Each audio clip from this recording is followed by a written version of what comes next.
the Jesus way. Oh, the Jesus way Is the way of peace. is the way of peace. Oh, the Jesus way. Oh, the Jesus way Is the way of peace. is the way of peace. Oh, the Jesus way is the way of peace. When he is king, all wars will cease. May his peace begin with me. I'm gonna beat my sword Gonna beat my sword into a plow. into a plow. Gonna beat my sword Gonna beat my sword into a plow. into a plow. Gonna beat my sword into a plow. Christ is king in my life now. May his peace begin with me. Oh. Hi, Jerry O'Donnell. Hey, Brent, good to see you. Can we Come come on in? in. Yes, please. So this is the Congressman Napolitano's office. This is Congresswoman Napolitano's office. Yes. Wow, wonderful. Yeah, there it It's is. very nice. We think so.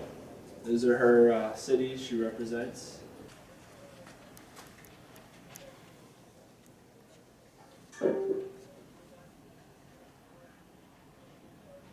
Hello, I'm Brent Carlson. Welcome to Brethren Voices.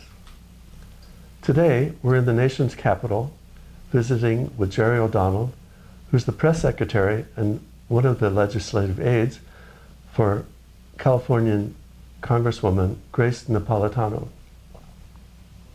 Jerry, welcome to Brethren Voices. It's nice to be with you. Thanks, Brent. Glad to have you here. When I arrived in Washington, D.C., it was 88 degrees and about 85% humidity. Today, it's 65, blustery, it's been raining. What's it like to live in Washington, D.C.? Well, you know, the climate of, the weather climate is sometimes fickle, but our political climate kind of mirrors that. So I have no explanation of how, you know, the weather could have shifted so much here, but it's a great place to live. I enjoy working here. I enjoy living here, worshiping here, and learning each day.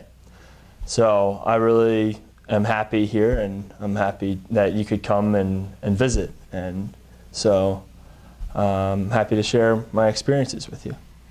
It's wonderful to be here, and it's such an amazing place with the Smithsonian Institute and the Capitol Building and Supreme Court and the White House. It's all the monuments. Just fascinating to just be out on the mall and look at all the things. You're just surrounded by the history of the United States. Yeah, you really are, and you know, I try not to take that for granted as I see the Capitol building every day, and it's just an unbelievable building to look at. But it's easy to think of it as just commonplace. It's part of my daily routine, but you're right, we're surrounded by so much history, and it often reminds me why so many people want to come and visit DC each year. With all the memorials and the Washington Monument, and then of course the White House, Supreme Court, Library of Congress, things you mentioned. It's good to stop and remember that, you know, this is our nation's capital. This is a great place worth visiting, not just for people who love history, but people who want to learn more about, our modern capital and what goes on. You have some Brethren roots that go back to growing up in Philadelphia. Can you tell us a little bit about where you grew up and your Brethren background? Sure. Yeah, just outside of Philadelphia in southeastern Pennsylvania, Montgomery County, a little town called Royersford. That's where I grew up, and I've been Brethren my entire life. I grew up in the Royersford Church of the Brethren until I was about 10, and then the Royersford Church merged with the Mingo Church of the Brethren to form what was called Providence Church of the Brethren. And that was located just outside of Royersford, so very close by. And then eventually my family decided to move to Green Tree Church of the Brethren, which is just a stone's throw away in Oaks, Pennsylvania, which is where my parents are currently members, and I am an associate member. My Brethren background goes back to my dad's side of the family. His mother was very active in the Royersford church and in several other churches, was a music director and was the organist at church. And his father was a Brethren minister. So got some deep roots there, and I've really never gone without going to a Brethren church, no matter whether I live here in DC or previously when I went to school at Juniata. I went to Stone Church of the Brethren. So it's really impacted my life and really helped shape it along the way. What did you study at Juniata?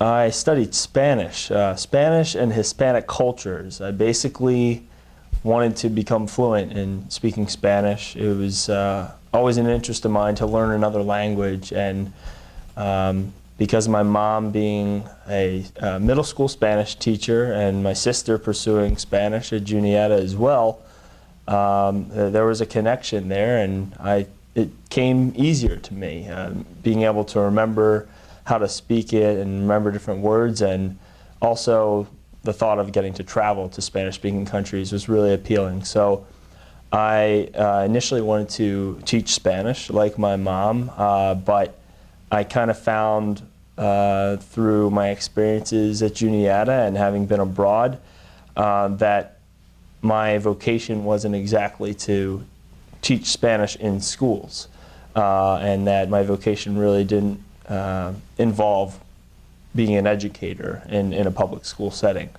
So I decided to pursue Spanish by other means, and it has taken me to some great places, and I believe my whole education at Juniata, inside and outside of the classroom, will continue to take me to some great places. After college, you were in BVS. Yes. And you served in a couple of capacities, but you initially went to Elgin? Yes. Tell us what you did. Right. I served 1 year of BVS. It was just the one capacity, the one position, and I was one of the assistant work camp coordinators. I served with Sharon Flotten. She was my kind of co-pilot there. And we were responsible for all of the work camps of 2008, the summer of 2008 season. And I was working in the youth and young adult ministry offices, and one of my responsibilities was to then go to the work camps and serve as an on-site coordinator. I had the great joy and privilege to serve in Kyle, South Dakota on the Pine Ridge Indian Reservation. I was in St. Croix. I was also in Kaiser, West Virginia. And I got to go, here's my Spanish, I got to go to Castañer in Puerto Rico. So it was an incredible year, very many ups and downs, challenges of living on a stipend, a volunteer wage, and living in community, and living there in Elgin and learning about the behind the scenes work that is so necessary for all of our churches and for the brethren everywhere. But it was a really great year, and it eventually led me to the Dominican Republic. And after your 1 year at BVS, you were asked to go to Dominican Republic. Tell us how that happened and what did you do there? I was approached with that opportunity as a BVSer in Elgin, and they were basically looking for someone who spoke Spanish and who had lived abroad to assist the mission coordinators at the time in the Dominican Republic, Irv and Nancy Heichman, and I was willing to try it out, and I wound up going there in the fall of 2008 after I had finished my year of BVS, and I lived there in Santo Domingo, in the capital. And I wound up doing a lot of the same work I was doing as a work camp coordinator. I planned and I served during the work groups that came, and I served as a liaison between the Dominican churches, Dominican Haitian churches, and the American churches. And I also did a lot of the administrative clerical duties of the mission office with Irvin Nancy.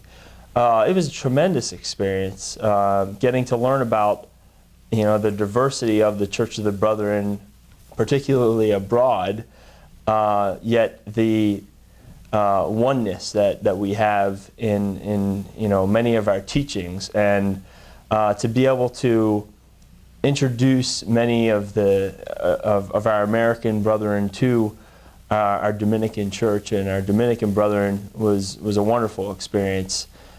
I did also, while I was there, feel another calling, which eventually led me to leave after just 1 year.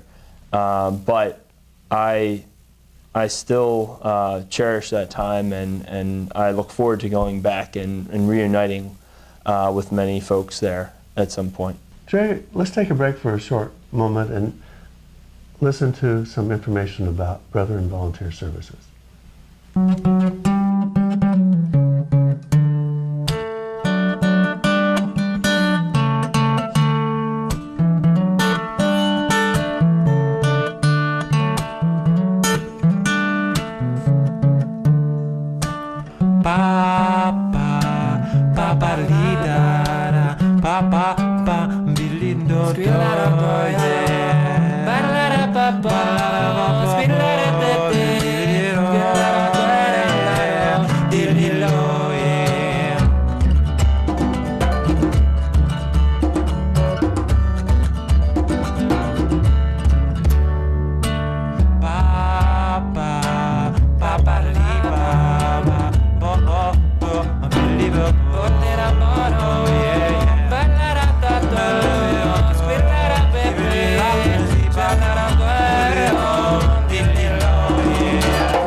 Talking about being in Dominican Republic and realizing that you had a little different interest in the future than what you were doing there.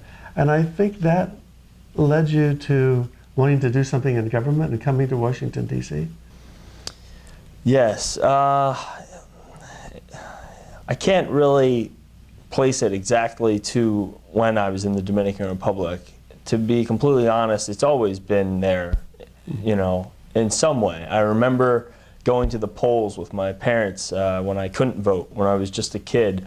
I remember wearing a button from the 1992 presidential election that my parents gave me, and I was the only politically involved or politically engaged second grader in my class. I remember being able to register to vote my senior year of high school and being one of the few, because I turned 18 just before my senior year, and I was able to vote in the gubernatorial election in Pennsylvania, and I remember how that felt to be engaged and to make sure my voice was heard. So when I was in the Dominican Republic, I found myself wanting to learn more about government and learn more about the legislative process. And it was a pretty intense year. I missed it. I was not physically in the U.S., but I read the news a lot, and I would watch the news when it was on American news channels, and learned about the stimulus package. And it was the start of the Obama presidency, and I remember healthcare becoming the main issue, and then I heard about all the misinformation that was being spread about healthcare reform and what it would do and how it would, ruin people's lives. And I just remember realizing, that I had that in me, that I wanted to be a part of that process or learn about that process, and I knew I needed to experience it firsthand. And so when I was about to leave the Dominican Republic, I began looking at internships and began looking at opportunities to kind of feel this out in DC. And so I had decided before I left Santo Domingo and left the position that I would move to DC and figure it out. It sounds to me really courageous to just move to a place you've never been before and then start looking for a job. You're right. I had some savings, and I never would have survived in this economic climate and this expensive city without the Brethren House, the BVS house. I was able to live there because of the past connections I had with BVS, and also knowing that I was going to be an unpaid intern, a volunteer in a congressional office. I had applied to an internship that I saw for a Latina congresswoman from California. This is Thanksgiving of 2009, because I remember getting the acceptance, and then I got a request for a phone interview. And so I had already lined up this internship, but I hadn't figured out where I was going to live or how I was going to be able to support myself. But with a little bit of savings and paying a lower rent at the Brethren House, which is like a co-op, so we all, we lived in community and kind of cooked for each other, similar to my experience in the BVS house in Elgin. I was able to stay here and volunteer and intern for 3 months without any salary. And you really didn't know this lady or her history or anything when you got the job? Well, like you, before you interview someone, I did my homework too. I researched her past votes, and I researched her committees that she's been on, and her bio, and learned about her. But you're right, I didn't know her, I didn't know her staff, I didn't know really anything about the district she represented. I had never visited that part of California before, and I just saw it all as a great opportunity to learn, and came in with a positive attitude. I really didn't know what to expect, but from day one, I knew that this was going to be a good place to work, and I was volunteering for someone that I already respected. On day one, I got to meet the congresswoman. I had come into the office, and she wasn't there at the time. She was at a press conference. This is a really important press conference, so that's why I'm making note of this. She was at a press conference with her Democratic colleagues, and they were announcing a bill for comprehensive immigration reform. The very first day of my internship, I got to go over with some of her staff to see this press conference without having even met my future boss. I saw her along with her colleagues, and they were calling for comprehensive immigration reform. This was December 2009. My internship didn't start until January 2010, but I came a few days early before the Christmas break because I was so determined to be here, and I wanted to show them my commitment. Right after that press conference, I was introduced to my boss, and then we spent the next 10 minutes walking back, talking to each other, getting to know each other, talking about Mexican foods we both enjoy, speaking in Spanish. I knew I found a good place, and I knew I was going to be determined to work here. Are these internships, is this normal that an office, a congressional office, will have some unpaid internships on an ongoing basis? It's very common to have unpaid internships, not just in Congress, but all over DC. Also, it's not uncommon to be turned down for internships. So I was just appreciative that I was accepted. Lucky. There was some luck involved. The timing was probably good. It was the winter, and a lot of people don't like to come to DC in the winter to intern. Summer is the hardest time to get an internship, so I'm glad I came when I did. Your congresswoman, your boss, is quite an extraordinary lady.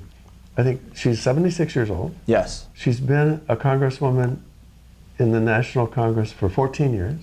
Yes. She's been in 3 different districts, all of in a certain part of Southern California. Now she's in her, is it the 6th or the 7th session as a congresswoman? She's in her 8th term now. 8th term. Yes. And somehow your internship turned into a full-time position as her press secretary, which I think Yes. is extraordinary. How did that happen? Well, it didn't happen overnight, and I wish there was a coherent formula I could draw for you of how it took place, but it was good luck, it was hard work, and it was some good timing here. As I told you, I wanted to have a positive attitude from day one while I believed that I could work here. Once I realized this was a place I could see myself working, I just approached every day as an opportunity to serve the Congresswoman and the people of California, of her district, and work alongside the staff and show them why I should be here. So as you said, I left after 3 months. That was because of financial reasons. I couldn't continue something, working without pay. And I didn't leave DC. I was able to stay around, and I had some interviews for other entry-level positions, so they knew my interest in wanting to work on the Hill full-time. Here's the timing. There was a legislative assistant who was going to law school who would be leaving that year in August, and they wanted someone to come in just before she left. Well, they promoted the person who I replaced to that person's position, and then I came in at the bottom as the entry-level staff assistant. That was in July of 2010. So I'm approaching my 3-year anniversary. I continued that attitude of being positive and focusing on my daily work and how I could improve the office and how I could better serve the Congresswoman. And I was eventually promoted from staff assistant to legislative correspondent. Staff assistant handles many of the basic administrative functions of the office. They're the first person you greet when you walk in, person you contact for tours of Washington, D.C. They handle any other of the daily front office duties that are needed that interns don't do. You also are the intern coordinator. So under my tenure as intern coordinator, I oversaw about 25 different interns. And I think having already been an intern, I was in a great position to oversee them. And I was very pleased with many of the interns that came through, and one of them is actually our current staff assistant. After being legislative correspondent, this was a year and a half into my time in the office, I was promoted to press secretary because our former press secretary left and took a job back in California, not in the Congresswoman's office, but working for Sierra Club. And I was basically, like when I came in as staff assistant, I was asked to be the press secretary. You also are a legislative assistant and follow certain kinds of bills, and the Congresswoman is on a couple important committees, like natural resources and transportation and infrastructure. And those are very, very important in this country, although they don't seem to get as much press or attention as some of the others. But As a legislative assistant, what do you do? Do you follow the legislation? Do you read stuff? Do you write stuff? What do you do in following legislation? I basically advise the Congresswoman on the issues of education, immigration, homeland security, agriculture, and civil rights. Any legislation, any legislative issues, anything in the news that pertains to those areas, it's my job to advise her and inform her on those things. So while I don't craft legislation, I don't write legislation that my boss introduces, I keep her abreast of what's going on. If there's a bill that's coming before the floor to be voted on that my boss will have to vote on, I will let her know, or I will work along with our policy director, our legislative director, to inform her how, this would affect her district, who is supporting it, which members, which organizations, and which constituents have, raised their voice one way or the other. So it's more a lot of information gathering. I read about different issues.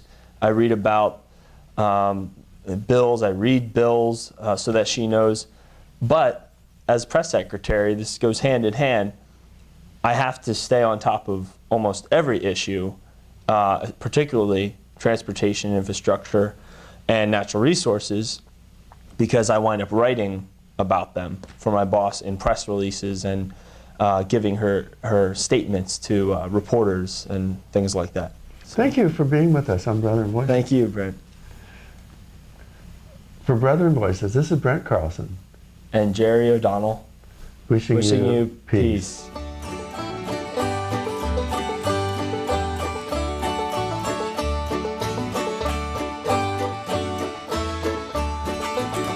All those who tread the path he trod. All those who tread the path he trod. All those who tread the path he trod shall be called the friends of God. May his peace begin with me. Oh, the Jesus way is the way of peace. Oh, the Jesus way is the way of peace. Oh, the Jesus way is the way of peace. When he is king, all wars will cease. May his peace begin